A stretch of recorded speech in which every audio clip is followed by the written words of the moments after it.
ಪಂಚಮಸಾಲಿ ಮಠದಲ್ಲಿ ಲೆಕ್ಕವನ್ನ ಕೊಡ್ತಾ ಇದ್ದಾರೆ. ಸಾಧಾರಣ 18 ವರ್ಷಗಳಿಂದ ಎಷ್ಟು ದೇಣಿಗೆ ಬಂದಿದೆ ಏನು ಅನ್ನೋದ್ರ ಬಗ್ಗೆ ಹೇಳ್ತಾ ಇದ್ದಾರೆ. 2008ರಿಂದ 26ರವರೆಗೆ ಲೆಕ್ಕವನ್ನ ಮಂಡಿಸಿದೆ ಟ್ರಸ್ಟ್. ಹರಿಹರ ತಾಲೂಕಿನ ಹನಗವಾಡಿ ಬಳಿ ಇರುವಂತಹ ಪೀಠ ಇದು. ಮಠದ ಧರ್ಮದರ್ಶಿ ಬಿಸಿ ಉಮಾಪತಿ ಲೆಕ್ಕ ಮಂಡನೆ ಮಾಡ್ತಾ ಇದ್ದಾರೆ.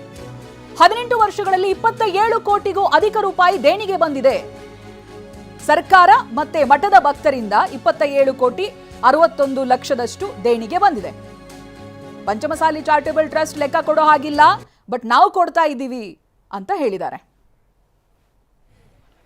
ನಮ್ಮ ಒಂದು ಏನು ಸಮಾಜಕ್ಕೆ ಸರ್ಕಾರದಿಂದ ಮತ್ತು ಸಮಾಜ ಬಾಂಧವರಿಂದ ಒಟ್ಟು 27 ಕೋಟಿ 61 ಲಕ್ಷದ 57,718 ರೂಪಾಯಿ ಜಮಾ ಆಗಿದೆ. ಸರ್ಕಾರದಿಂದ ಮತ್ತು ಭಕ್ತರಿಂದ, ಸಮಾಜ ಬಾಂಧವರಿಂದ ಮತ್ತು ದಾಸೋಹ ನಿಧಿ ಇಡ್ಲಿಕ್ಕೋಸ್ಕರ ಮಾಡಿದ ಒಟ್ಟು ಅಮೌಂಟು ನಮ್ಮಲ್ಲಿ ಸಂದಾಯವಾಗಿರೋದು 27 ಕೋಟಿ 61 ಲಕ್ಷದ 57,518 ರೂಪಾಯಿ ಜಮಾ ಆಗಿದೆ. ಇದು ಯಾರ್ಯಾರು ಕೊಟ್ಟಿದ್ದಾರೆ, ಯಾವ್ಯಾವ ಕೊಟ್ಟಿದ್ದಾರೆ, ಪ್ರತಿಯೊಂದು ಲೆಕ್ಕವನ್ನು ತಮ್ಮ ಮುಂದಿಡಲು ಸಂತೋಷದಿಂದ ವ್ಯಕ್ತಪಡಿಸ್ತಾ ಇದ್ದೀನಿ.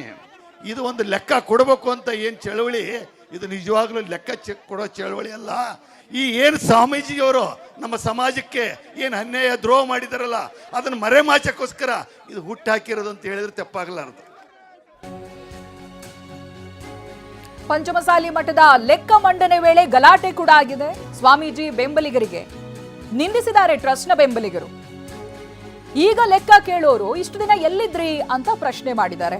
ಇದರಿಂದ ಸಿಟ್ಟಾದ ವಚನಾನಂದ ಸ್ವಾಮೀಜಿ ಬೆಂಬಲಿಗರು ಹಾಗೆ ಟ್ರಸ್ಟ್ನ ಬೆಂಬಲಿಗರ ಮೇಲೆ ಹಲ್ಲೆ ಆಯಿತು, ಗಲಾಟೆ ಮಾಡಿಕೊಂಡಿದ್ದಾರೆ. ಹಲ್ಲೆಯಿಂದ ಸ್ವಾಮೀಜಿ ಬೆಂಬಲಿಗರು ಕೂಡ ಆಕ್ರೋಶಗೊಂಡಿದ್ದಾರೆ. ಅನಂತರ ಪೊಲೀಸರು ಮಧ್ಯಪ್ರವೇಶ ಮಾಡಿ ಪರಿಸ್ಥಿತಿಯನ್ನ ತಿಳಿಗೊಳಿಸಿದ್ದಾರೆ.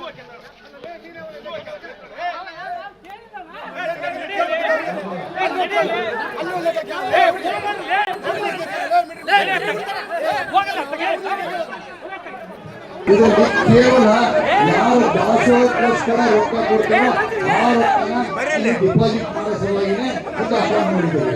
ಮುಂಚೆ ನಾವು ಅಲ್ಲಿ ಮಾಡಿದ್ವಿ, ಕಮ್ಮಿ ಇತ್ತು. ಅವಾಗ ಏನು ಹೇಳಿದ್ರು, 32 ಬ್ಯಾಂಕ್ನಲ್ಲಿ ಇಟ್ಟರೆ ಬಡ್ಡಿ ಜಾಸ್ತಿ ಬರ್ತಕ್ಕಂತ ಹೇಳಿ ನಾವು ಈ ಟ್ರಾನ್ಸ್ಫರ್ ಮಾಡಿದ್ವಿ. 4 ಅಕೌಂಟ್ ಮಾತ್ರ ನಾನು ಸಭೆಗೆ ಹೇಳಿದಾಗ ಇಲ್ಲ. ಬಸವರಾಜ್ ಇದಕ್ಕೆಲ್ಲ ಸಂಬಂಧಪಟ್ಟಾಗೆ ಮಾಹಿತಿಯನ್ನ ಕೊಡ್ತಾರೆ. ಬಸವರಾಜ್, ಕೆಲ ತಿಂಗಳಿಂದ ಏನೇನ್ ಬೆಳವಣಿಗೆ ಆಗ್ತಾ ಇದೆ ಹರಿಹರ ಮಠದಲ್ಲಿ ಅನ್ನೋದನ್ನ ನಾವು ಗಮನಿಸ್ತಾ ಬಂದಿದ್ದೀವಿ. ಲೆಕ್ಕ ಕೊಡಿ ಅಭಿಯಾನನೇ ಆಗಿತ್ತು, ಇವಾಗ ಲೆಕ್ಕ ಕೊಡ್ತಾ ಇದ್ದಾರೆ. ಈ ಸಂದರ್ಭದಲ್ಲೂ ಕೂಡ ಟ್ರಸ್ಟ್ ಮತ್ತೆ ಸ್ವಾಮೀಜಿಗಳ ಬೆಂಬಲಿಗರ ನಡುವೆ ಅಲ್ಲಿ ಗಲಾಟೆ ಆಗಿರೋದು ಕಾಣಿಸ್ತಾ ಇದೆ. ನೀವು ಹೇಳಿದಂತೆ ನಿರಂತರವಾಗಿ ಒಂದು ವರ್ಷಗಳಿಂದ ಒಂದು 45 ದಿನಗಳ ನಿರಂತರವಾಗಿ ಅಂತ ಹೇಳಿದ್ರು. ಅದಾದ ನಂತರ 13ರಂದು ಸ್ವಾಮೀಜಿಯನ್ನ ಮಠದಿಂದ ಉದ್ಘಾಟನೆ ಮಾಡಿದ್ರು. ಆ ವೇಳೆಯಲ್ಲಿ ಸುವಾದ ಲೆಕ್ಕ ಕೊಡಿ ಅಭಿಯಾನ ಅಂತಕ್ಕಂಥದ್ದು ಸುಮಾರು ಒಂದು 25 ಕೋಟಿ ರೂಪಾಯಿ ವ್ಯವಹಾರ ಆಗಿದೆ ಅಂತಕ್ಕಂಥದ್ದು. ಈಗ ಇವತ್ತು ಲೆಕ್ಕ ಕೊಟ್ಟಿರ್ತಕ್ಕಂಥದ್ದು ಸುಮಾರು ಒಂದು 27 ಕೋಟಿ 61 ಲಕ್ಷ ರೂಪಾಯಿದಂತ ಲೆಕ್ಕವನ್ನು ಈಗಾಗಲೇ ಉಮಾಪತಿ ಅವರು ಕೊಟ್ಟಿರ್ತಕ್ಕಂಥದ್ದು. ಇದರಲ್ಲಿ ಮುಖ್ಯವಾಗಿ ಏನು ಚೆಕ್ ಮತ ಏನು ಚೆಕ್ ಮೂಲಕ ಏನು ಹಣ ಬಂದಿದೆ ಅದನ್ನು ಮಾತ್ರ ದಾಖಲೆಗೆ ಇಟ್ಕೊಂಡಿದ್ದು. ಭಕ್ತರು ಏನು ಕ್ಯಾಶ್ ರೂಪದಲ್ಲಿ, ಚಿನ್ನದ ರೂಪದಲ್ಲಿ ಮತ್ತು ಬೆಳ್ಳಿ ರೂಪದಲ್ಲಿ ನೀಡಿದಂತಹ ದೇಣಿಗೆಯನ್ನ ಇವರು ಸ್ಪಷ್ಟಪಡಿಸಿಲ್ಲ. ಮತ್ತು ಮೇಲಾಗಿ ಅದೇನು ಒಂದು ರಾಜ್ಯ ಮಟ್ಟದ ಪತ್ರಿಕೆಗಳಲ್ಲಿ, ಮಾಧ್ಯಮಗಳಲ್ಲಿ ಒಂದು ಜಾಹೀರಾತನ್ನು ಕೊಟ್ಟು ಇಂದು ನಾವು ಲೆಕ್ಕ ಕೊಡ್ತೀವಿ ಅಂತ ಹೇಳಿ ಸ್ಪಷ್ಟವಾಗಿ ಹೇಳಿ ಅದಾದ ನಂತರ ಲೆಕ್ಕ ಕೊಡ್ಬೇಕೆಂತಕ್ಕಂಥ ಆಗ್ರಹವನ್ನು ಮಾಡಿದ್ರು. ಆದ್ರೆ ಇವರು ತರಾತುರಿಯಲ್ಲಿ ಸುಮಾರು 18 ವರ್ಷಗಳ ಒಂದು ಲೆಕ್ಕವನ್ನ ಕೇವಲ 2-3 ದಿನಗಳಲ್ಲಿ ಕೊಡ್ತಾ ಇದ್ದಾರೆ. ಇದಕ್ಕೆ ನಮ್ಗೆ ಒತ್ತೇ ಇಲ್ಲ ಎಂತಕ್ಕಂಥ ಮಾತನ್ನು ಕೂಡ ಏನು ಸ್ವಾಮೀಜಿ ಪರ ಪಕ್ಕರು ಏನು ಭಕ್ತರಿದ್ದಾರೆ, ಲೆಕ್ಕ ಕೊಟ್ಟಿ ಅಭಿಯಾನದ ಭಕ್ತರಿದ್ದಾರೆ, ಅವರು ಆಗ್ರಹವನ್ನು ಮಾಡಿರ್ತಕ್ಕಂಥದ್ದು. ಆದ್ರೆ ನಾವು ಲೆಕ್ಕ ಕೊಡ್ತೀವಿ ಅಂತ ಹೇಳಿ ಮೊದಲು ಹೇಳಿದ ಪ್ರಕಾರ ನಾವು ನಿರಂತರವಾಗಿ ಏನ್ ಕೆಲವು ದಿನ ಪ್ರಯತ್ನ ಮಾಡ್ತಿದ್ದೀವೋ ಆ ಪ್ರಕಾರ ನಾವು ಲೆಕ್ಕ ಕೊಡ್ತೀನಿ ಅಂತಕ್ಕಂಥ ಮಾತನ್ನ ಅವರು ಟ್ರಸ್ಟ್ ಅವರು ಕೊಡ್ತಾ ಇದ್ದಾರೆ ಅಂತ ಹೇಳ್ಬೋದು.